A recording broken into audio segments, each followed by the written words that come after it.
Welcome, dear listeners, to The Story of Us by Scoob, where mythology meets reality and desire transforms into liquid magic. I'm your host, Madison Reed, and today we're diving deep into one of humanity's most fascinating obsessions love potions.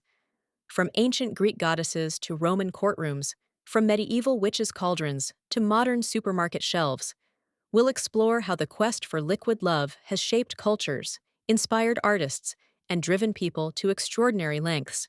So pour yourself a drink, though perhaps not the kind we'll be discussing today, and join me on this intoxicating journey through history's most potent potions.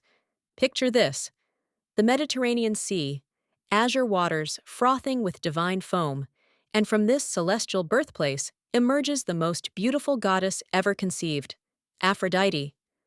Her name literally means she who was born on foam, and according to ancient Greek mythology, she sprang naked from the sea on an oyster shell, carried to the shores of Cyprus in all her radiant glory. This isn't just a beautiful creation myth, my friends. This is the origin story of every love potion, every romantic elixir, every desperate attempt to capture love in liquid form. You see, the very word aphrodisiac comes from this goddess of love, fertility, and beauty. Sandro Botticelli immortalized this moment in his masterpiece, The Birth of Venus, one of the most recognizable paintings in human history. In it, we see the goddess standing gracefully on her shell, modestly covering her nude form with elegant hands and flowing golden hair. She embodies everything humanity has ever desired: beauty, sensuality, and that indefinable spark that ignites passion. But here's where it gets fascinating. Aphrodite wasn't just admired for her beauty. She had tools, weapons if you will, in her arsenal of seduction. The dove, dolphin, peaches, apricots, roses, lilies, fennel, cardamom, cinnamon, myrrh, myrtle, poppies, pomegranates, and blue water lilies, all were sacred to her, and all became the foundation ingredients for humanity's first aphrodisiacs. Think about that for a moment. Every time you smell cinnamon in your morning coffee, every time you see a red rose, every time you bite into a sweet peach, you're encountering substances that our ancestors believed held the power to kindle love itself. And Aphrodite wasn't alone in this divine responsibility. Every ancient civilization seemed to need their own deity of desire. The Romans called her Venus. Yes, the same Venus from the famous armless statue Venus de Milo, with Cupid as her mischievous messenger. The Hindus described the Padmini, the lotus woman of the Kama Sutra, representing perfect feminine beauty. The Babylonians worshipped Ishtar, queen of heaven. The Sumerians had Inanna, goddess of sexual love and fertility. But perhaps none captured this mystique quite like Cleopatra, born in 60 BC, known as the living goddess of beauty in Egypt. She was legendary for her expertise in the art of love and seduction. Her secret weapon? Neroli oil, made from orange blossoms with its haunting, intoxicating fragrance. Remarkably, this same oil is still used today as an aphrodisiac. Some things, it seems, are truly timeless. Now, let me take you back over 4,000 years to ancient Babylon, where one of the world's most enduring romantic traditions was born. And it starts with honey. The earliest love potions weren't exotic concoctions from mysterious herbs. They were based on something far simpler and more elegant: honey wine, or as the Babylonians called it, mead. Here's where the story gets deliciously interesting. Babylonian newlyweds would drink mead together for an entire month after their wedding. Since the Babylonian calendar was lunar, this honey month became known as the honeymoon. Yes, you heard that right. Every time modern couples jet off on their honeymoon, they're unknowingly participating in a 4,000-year-old love potion ritual. Mead was believed to increase fertility and sex drive, making it the perfect matrimonial elixir. This wasn't just ancient superstition either. Hippocrates, the father of Western medicine, recommended honey as a remedy for sexual vitality. The classical Indian sex manual, the Kama Sutra, included honey in multiple recipes as a sexual tonic. And get this: the Royal Society of Chemists in the UK recently tried to prove this ancient myth by preparing wine with honey, fruits, and spices, receiving an overwhelming response from newlywed honeymooners wanting to participate in their 30-day study. But honey wasn't the only ingredient with staying power. Consider the humble oyster, enjoying a reputation as an aphrodisiac since the Roman Empire. While we often associate them with the legendary Casanova, who supposedly consumed 50 raw oysters daily to maintain his sexual prowess, oysters were actually beloved by Roman emperors long before Casanova was even born. There's something beautifully poetic about this, isn't there? The foods of love haven't changed much over millennia. Honey, oysters, certain fruits, and spices. Our ancestors were onto something that transcends time and culture. But what happened when simple honey wine and oysters weren't enough? When desperate hearts needed something more potent, more guaranteed? This is where our story takes a darker turn into the realm of filters. Those potent, often disturbing love-inducing potions that medieval Europe couldn't seem to live without. The word filter itself comes from the Greek word for love potion, and these weren't your garden variety romantic aids. These were serious magical workings, combining wine with herbs and, brace yourselves, various animal and human substances. Literature gives us some haunting examples. In the tragic tale of Tristan and Isolde, a filter meant for King Mark is accidentally consumed by the young lovers, sealing their doomed fate. In Wagner's Götterdämmerung, Siegfried's very soul is redirected after drinking a magical filter. These weren't just love stories. They were cautionary tales about the dangerous power of liquid obsession. The recipes from this era are simultaneously fascinating and horrifying. Take this example from Pietro Mora's 17th century manuscript, the Zaccherboni: heart of a dove, liver of a sparrow, womb of a swallow, and hare's kidney, all ground to powder and mixed with the maker's own dried blood. Imagine the desperation that drove someone to create such a concoction. But it could get simpler, though not less unsettling. Albertus Magnus, in his work Of the Virtues of Herbes, describes using periwinkle mashed with earthworms and houseleek, then secretly adding it to the target's food. The medieval mind truly believed that love could be captured, bottled, and served like a meal. Plant-based ingredients were thankfully more common and less gruesome. Lettuce, jasmine, endive, purslane, coriander, pansy, cyclamen, and laurel. The Greeks were particularly fond of carrots, though one suspects this was more about their suggestive shape than any actual properties. Some ingredients crossed the line from love potion to something far more sinister.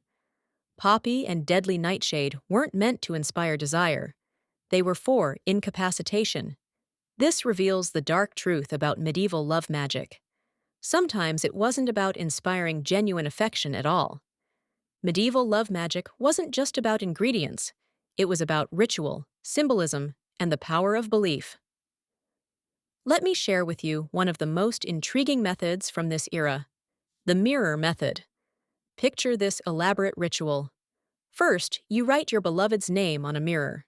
Then, and this is where it gets particularly medieval, you reflect the image of copulating dogs in that same mirror.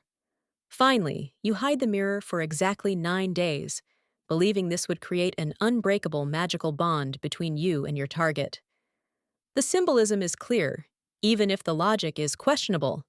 The mirror represents truth and reflection, the names create a symbolic link, and the animal imagery represents raw, undeniable desire. Whether it worked or not, the ritual provided a sense of control over the uncontrollable nature of love. Another method involved women creating what could only be described as the ultimate personalized casserole. They would combine flour with their own hair, nail clippings, and various body powders, bake it with an egg, and serve it to their intended, believing this would ensure lasting affection. Think about the psychology here for a moment. These rituals required significant time, effort, and personal investment. The very act of performing them likely changed the practitioner's behavior, increasing their confidence, focus, and determination. In a way, the magic wasn't in the potion at all, but in the transformation of the person making it. The most elaborate spells could take days to complete and required astronomical precision. One Roman love-binding spell began with crafting two wax figures of a man and woman in specific poses, inscribing particular words on their bodies, then sticking needles in precise locations while reciting exact phrases. After creating a lead tablet with 365 knots and over 1,000 words of incantation, practitioners had to place everything beside the grave of someone who died violently, adding seasonal flowers for good measure. Is it any wonder that most Romans outsourced their magical needs to professionals? Now let's explore one of the most dramatically named ingredients in the love potion arsenal: dragon's blood. Before you start imagining medieval knights slaying fire-breathing beasts, let me reveal the far more mundane but equally fascinating truth. Dragon's blood isn't blood at all. It's a bright red gum obtained from either Pterocarpus indicus or Calamus draco, a species of palm. The ancient Egyptians called it blood of the mystic eye in their magical texts. The Greeks named it cinnabaris, possibly because of its similarity to the red mineral cinnabar. Pliny the Elder, in one of his more creative moments, claimed it was literally the blood of a dragon crushed to death by a dying elephant falling upon it. Though he did admit, perhaps after sobering up, that it only resembled such blood, and was actually just a gum. This crimson resin was prized not just for magic, but for practical purposes. It was used as a pigment in varnishes and enamels to achieve that perfect crimson shade. You could buy it at chemists' shops and art supply stores well into the modern era. But its romantic applications were far more intriguing. The most enduring belief involved a ritual performed on Halloween night. A girl would take a small quantity of dragon's blood gum, wrap it in paper, and throw it on a fire while declaring, "May he no pleasure or profit see, till he comes back again to me." The belief was that this would compel her lost love to return. For those wanting a more spectacular effect, a mixture of dragon's blood, quicksilver, mercury, saltpeter, and sulfur thrown on a fire while reciting incantations was believed to be particularly powerful. It would certainly provide an impressive firework display, if nothing else. But dragon's blood wasn't the only plant-based love charm to survive into the modern era. John the Conqueror root, popular in the 20th century American South, consisted of the dried root of St. John's wort. With its obviously phallic appearance, it was placed in a small bag and worn around the neck, working through what magical practitioners called the law of similarity, like attracts like. Segment 6. Roman justice meets liquid love. Sound of Roman forum ambiance.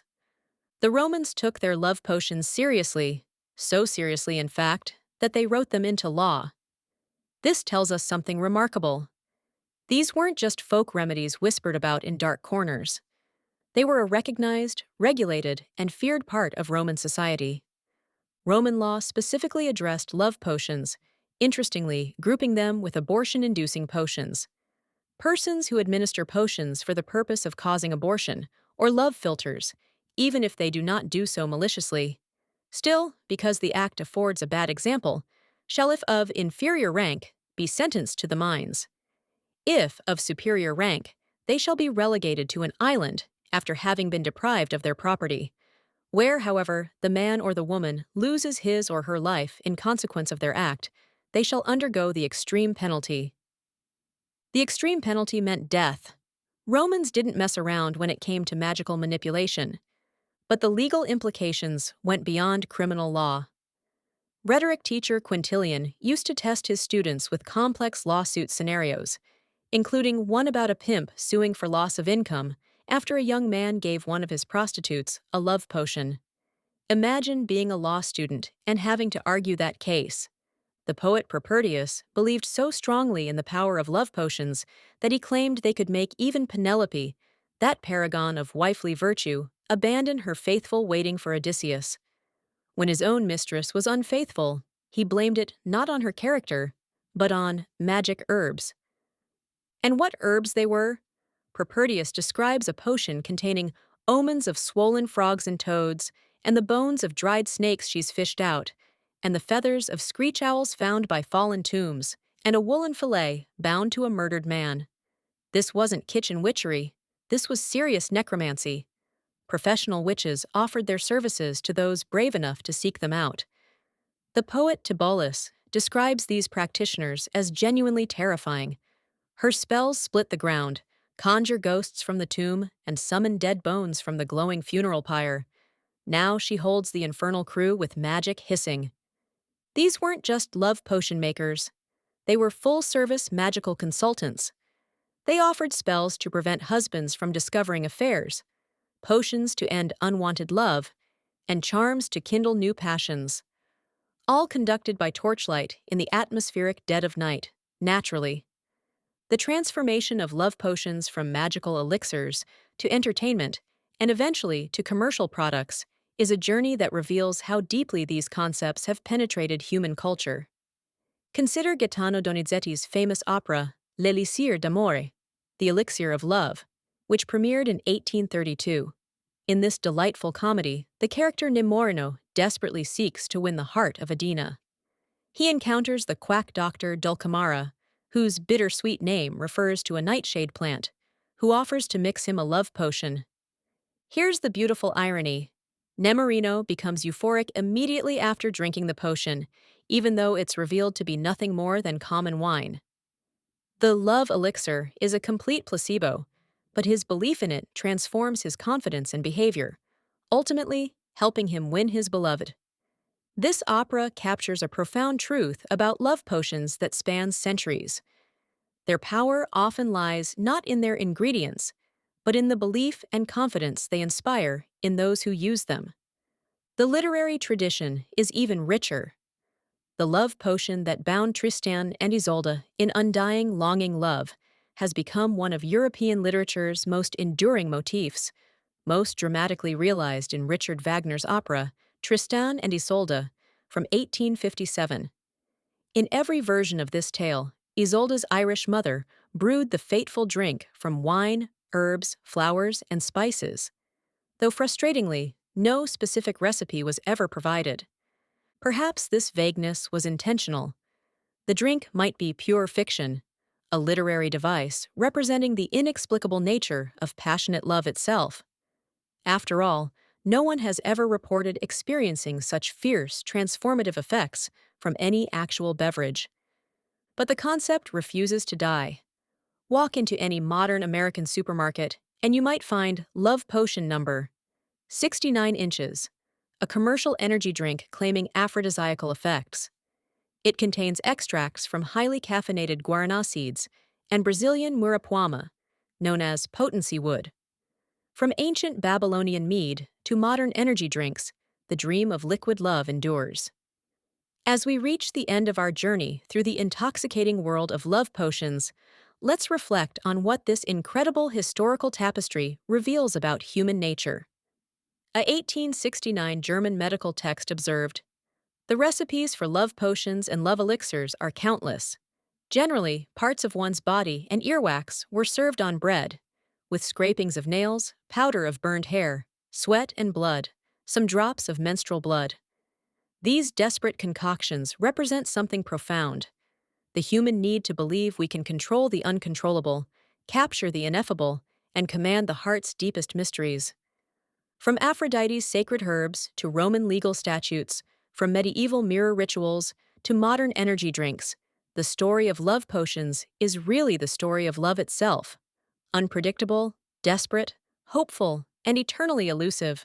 The 18th century Frauenzimmer lexicon defined love potions as drinks made by lustful and lewd women from all sorts of superstitious ingredients, so that the drinks would contain a love power and effect. But this dismissive definition misses the deeper truth. Love potions represent humanity's eternal optimism about love, our refusal to accept that matters of the heart can't be influenced by matters of the world.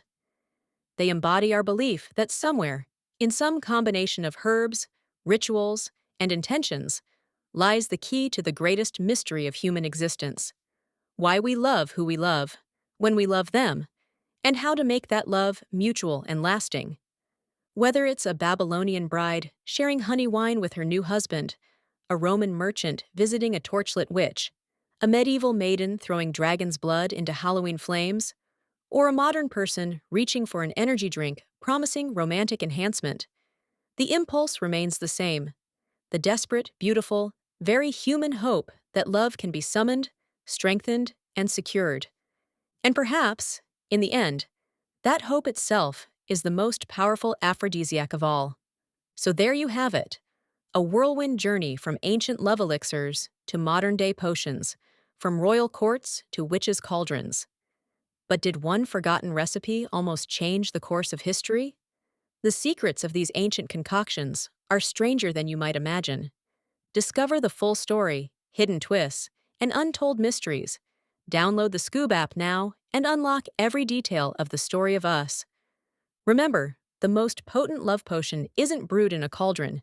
It's kindness, curiosity, and impeccable timing.